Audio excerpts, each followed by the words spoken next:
welcome today in Woburn. I'm your host, Samantha Stone. Mayor Concannon is not available today. He's in some budget discussions, which we know are very top of mind and timely, but we have two fabulous guests with important things we're going to go over. We're going to talk about the upcoming dog walk with Frank in just a bit, but before we do that, I'm excited to introduce you to a brand new resource in the city, Mackenzie. Welcome, Mackenzie. Hi, thanks so much for having me. Mackenzie is our substance use and mental health coordinator. We're very excited. This is a position we've talked about. Those of you who watch the show regularly know we've talked about the grant funding for this position for many, many months with our prior mayor and then more recently with Mayor Concannon. And it is very exciting that it has been filled and filled with someone who's incredibly talented and has a lot of experience in this area. Mackenzie, I'm terrible with pronouncing your last name, so I'm going to let you pronounce it. That sounds fine. My name is Mackenzie Dezieck, and yeah, I'm excited to be here. Thanks so much for having me, Samantha. Yeah, thank you so much for being here. Now, we know, and we've talked about on the show, how valuable it is that the opioid settlement is able to fund this position, not just for your salary, but also for program dollars and things that we can use to help raise awareness and help do preventative actions. We're very excited about that. But I thought since we have in recent history only had a part-time person who was doing this quite some time ago who did great work, but this is the first time we've had a full-time position, wanted to try and give you a chance to just talk a little bit about overall the scope of your role. Yeah, absolutely. So I, am lucky enough to have a great boss who's the mayor, and he has given me a wide range to work with and to kind of decide what to do with this role, which is fantastic because, you and I have worked together to come up with some great ideas and meet the needs of the community, but it also gives me the chance to go out and talk to the community, talk to the main players, talk to the police departments and the fire departments to see where the need is.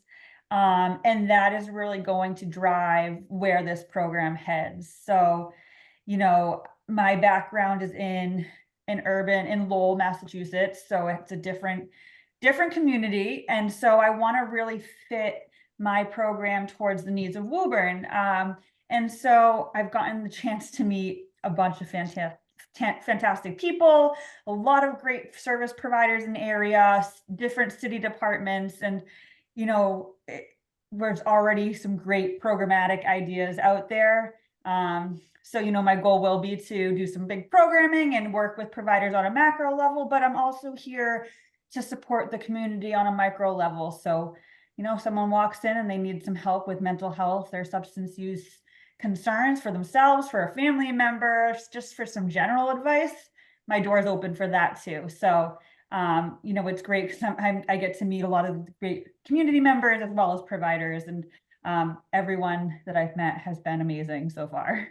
Well, we're very grateful to have you here, and I'm sure you're feeling that as you're going around talking with folks.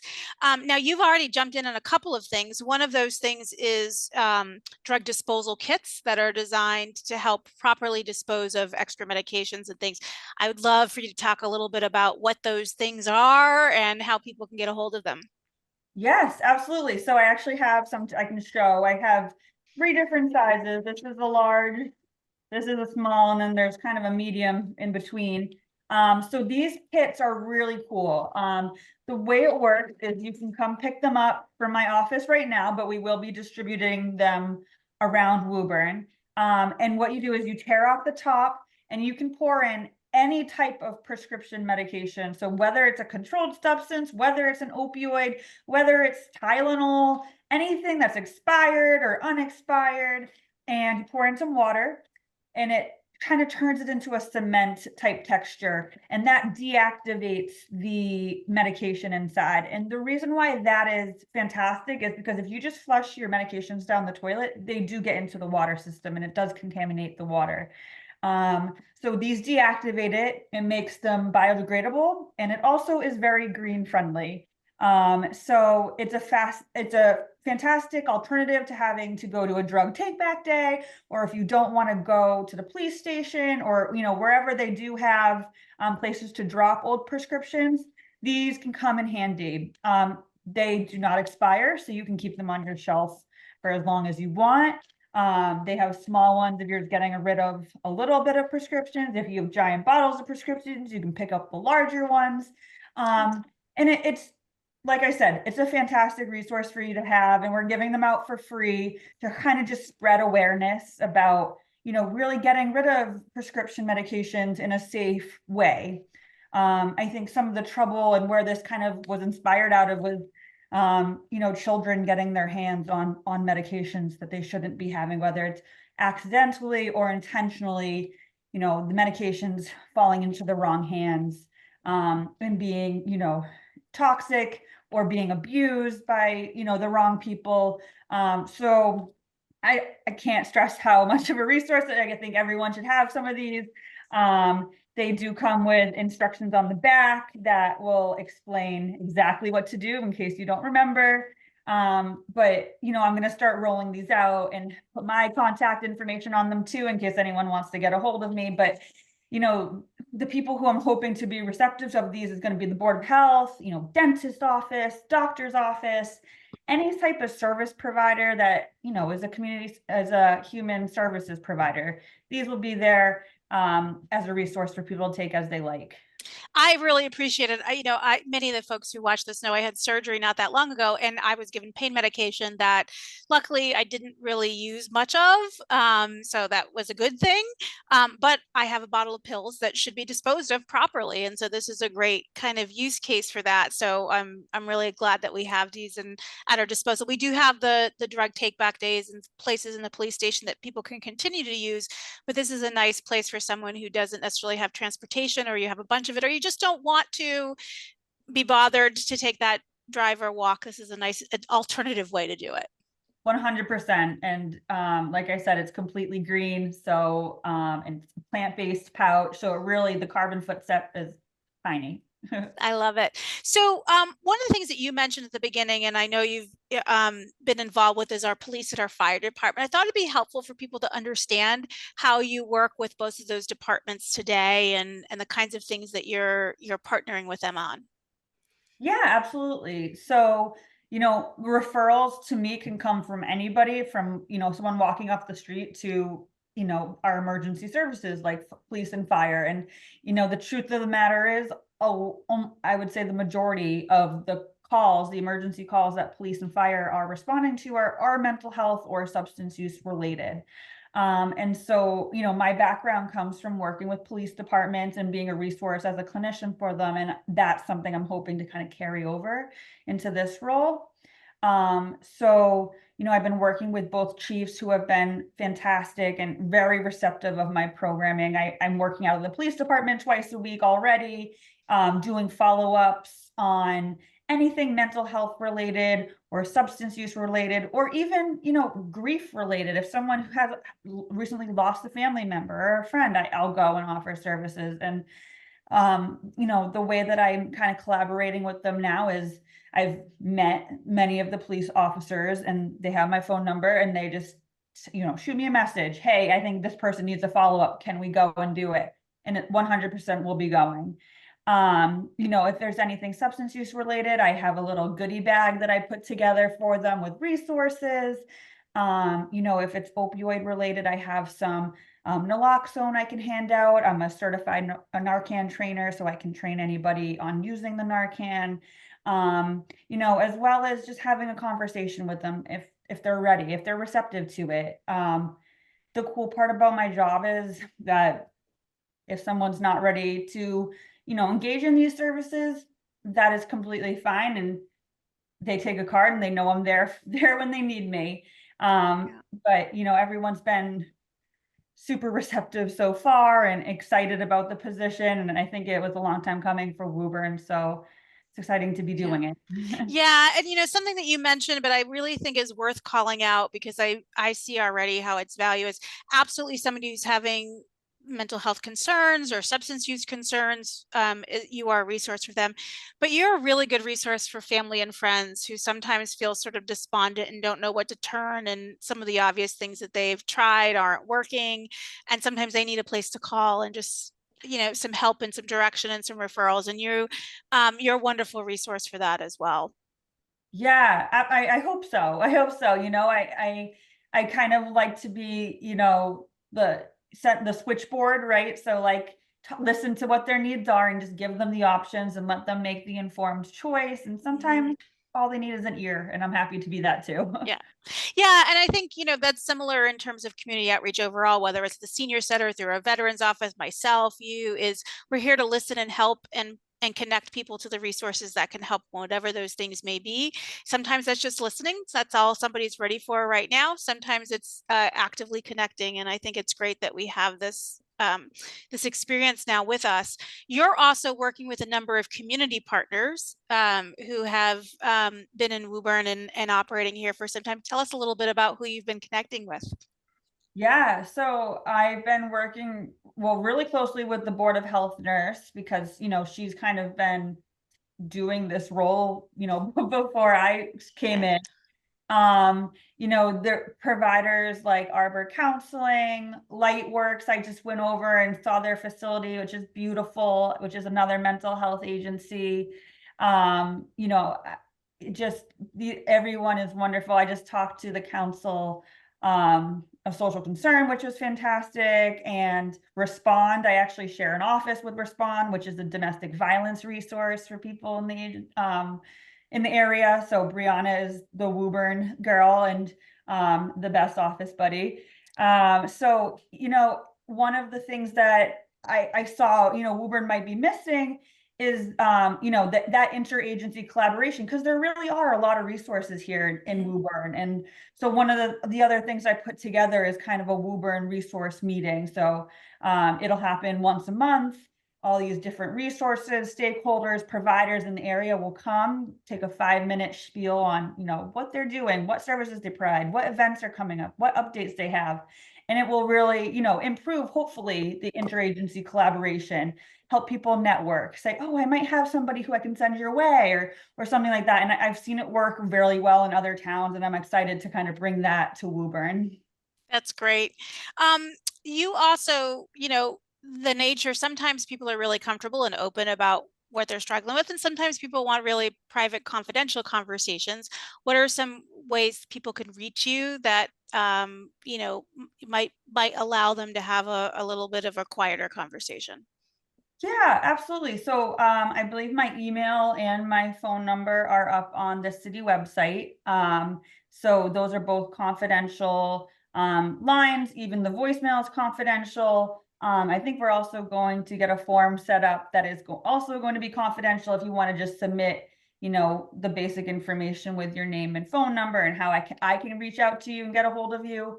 But like you said, everything, this is really sensitive information, and this, you know, it's heavy stuff and it's sensitive stuff and it's delicate. And I respect that. And I want to make sure that everyone who's reaching out feels comfortable reaching out to me, and without any concern that's, you know, this is going to get into anybody else's ears. Mhm. So I can't stress it enough. Everything is confidential that you reach out to me. I think we also set up a Facebook account for me that we're using purely just for messaging.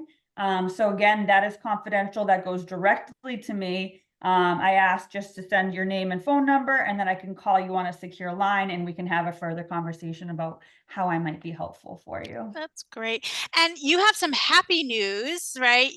You are expecting, and there's no secret in that right now. But I thought it might be helpful for folks to know sort of what we're doing when you are out celebrating new baby. We've got a few weeks yet, and not quite right around the corner, but not too far away. Yeah, yes. So hopefully around July 1st, I will be taking a few months out. But that is not to say that you know, I hope the momentum will keep going. So, you know, you, Samantha, have agreed to take on hosting some of these meetings that I'm like getting started. So the resource meeting, you know, I'm also starting a kind of a task force meeting that brings in all the different departments. That, you know, Board of Health, Police, and Fire, to keep everybody kind of on the same page about what's going on.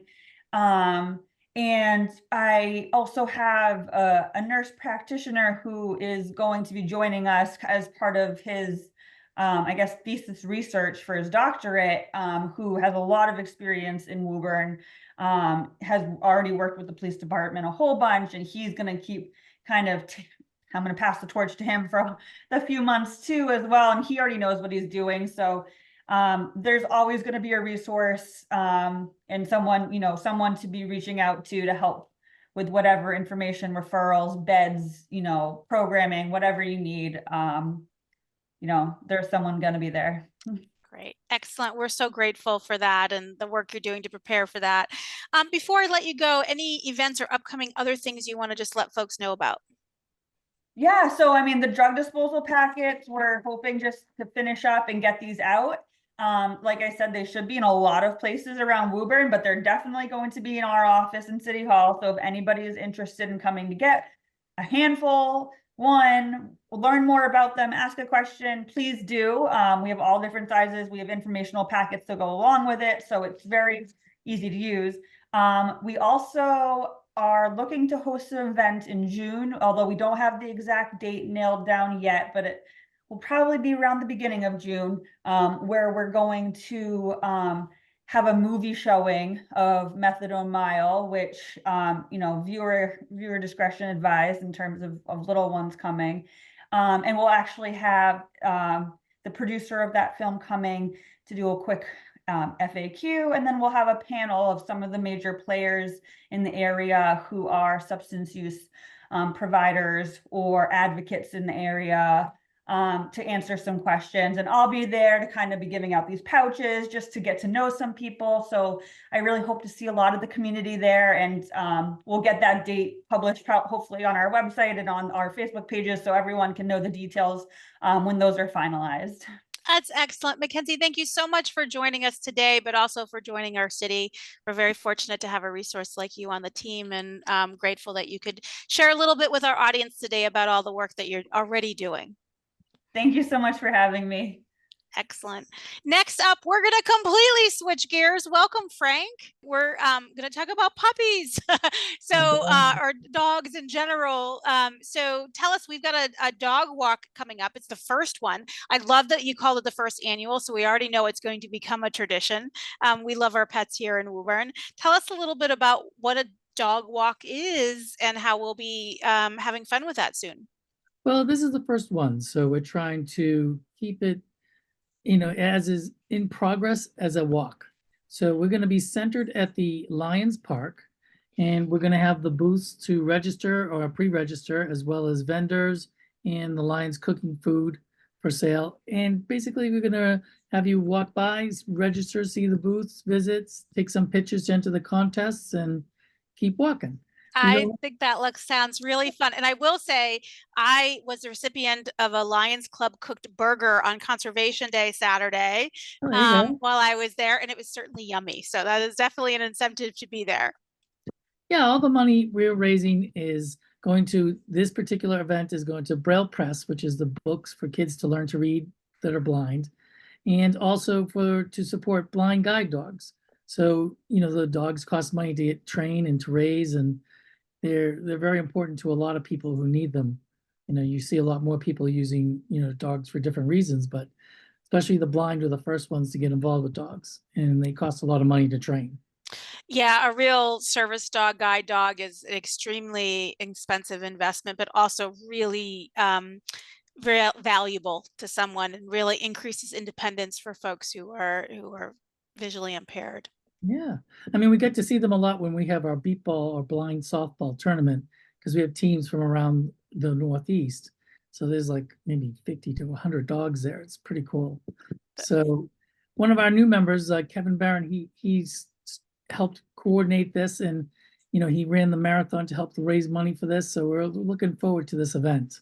It's gonna be really fun, and hopefully the weather will permit. So just remind folks, where is it, and if they want to pre-register, where do they pre-register? We can go on Woburn-Hostlines.com, and we have it online. You can see the sign in front of City Hall too, and it's going to be from 11:30 to 3, so pretty much lunchtime. It's May 11th. Do I have the date correct? This Saturday. Yes. Correct. Excellent. May 11th. That's awesome. And for those of us whose dogs maybe are, less well trained than those service dogs. Any advice for doggy parents or guardians who want to bring their dog that day and to help them have the best experience possible?